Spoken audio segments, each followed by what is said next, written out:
चलो भाई, एक और क्वेश्चन है। कह रहा है एक वर्टिकल स्प्रिंग है जिसका स्प्रिंग कांस्टेंट इसका कितना है, के है। एक ब्लॉक है जिसको फ्री फॉल कराया जाता है, तो यू की वैल्यू कितनी आ गई, 0 आ गई। कह रहा है कि एच हाइट पे था और जैसे स्प्रिंग के कांटेक्ट में आया स्प्रिंग जो हुई कंप्रेस हुई डी, तो बताइए net work done in this process कितना हुआ।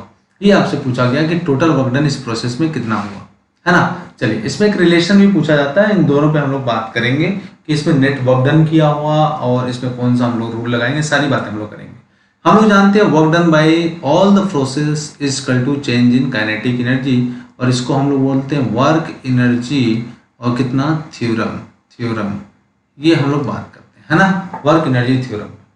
तो वर्क डन बाय क्या, conservative force, work done by non conservative force plus work done by external force equal to half m v final square minus half m v initial square. तो conservative force में gravitational force है, spring force है। Non conservative कोई force नहीं लग रहा है, कोई एक्सटर्नल फोर्स नहीं लग रहा है, तो ये दोनों तो सब जीरो हैं। इसकी वैल्यू जीरो है, इसकी वैल्यू भी कितनी है, जीरो है। तो मैं लिख सकता हूँ work done by gravity. Work done by gravity क्या होगा, एम जी नीचे की तरफ लग रहा है तो लिख सकते हैं एम जी, और क्या लग रहा है एच प्लस कितना डी, और work done by spring force होता है हाफ के और कितना बच्चों x2 square minus x1 square equal to कितना है यहाँ पे, जीरो, क्योंकि v फाइनल की वैल्यू भी कितनी है, देखें जरा, v फाइनल की वैल्यू भी कितनी है बच्चों, जीरो है, और v इनिशियल की वैल्यू भी कितनी है, जीरो है। तो मैं ऐसा लिख सकता हूँ क्या, मैं ऐसा लिख सकता हूँ कि v फाइनल की वैल्यू भी जीरो है और v इनिशियल की वैल्यू भी जीरो, तो यहाँ पे मैंने क्या लिख दिया, जीरो लिख दिया।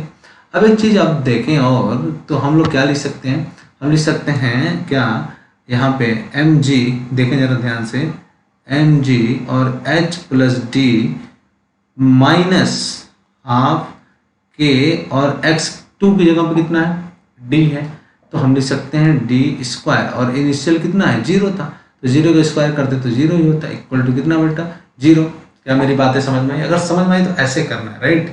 तो क्या लिख सकते हैं बताइए, लिख सकते हैं एम जी और कितना लिख सकते हैं एच प्लस कितना बच्चों डी माइनस हाफ के और कितना डी स्क्वायर, यही तो work done net work done होगा, नेट वर्क डन होगा बेटा। तो ऑप्शन जिसमें दिखेगा, ये वाला ऑप्शन जहां दिखेगा वही ऑप्शन हम लोग सही मार देंगे, और वही ऑप्शन हमारा क्या होगा, सही होगा। यही जो होगा वही ऑप्शन हमारा सही होगा। तो कौन सा ऑप्शन दिख रहा है, यानी ऑप्शन ए जो है दिख रहा है वो हमें सही दिख रहा है, ऑप्शन ए जो है वो हमको सही दिख रहा है। अच्छा, एक चीज और समझते हैं यहाँ पे, आगे एक चीज और समझ लेते हैं बेटा। यहाँ पे एक रिलेशन और निकल के आता है, m g h h plus d, h plus d equal to, इसको आगे लिखा है तो हाफ के डी स्क्वायर आता है।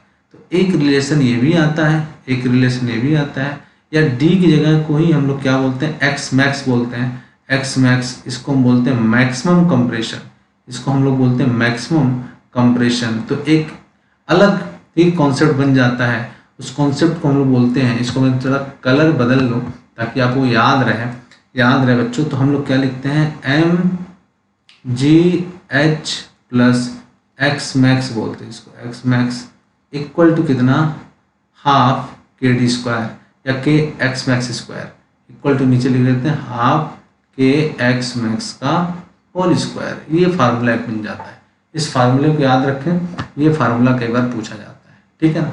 चलिए, तो नेक्स्ट क्वेश्चन पे चलते हैं। Next question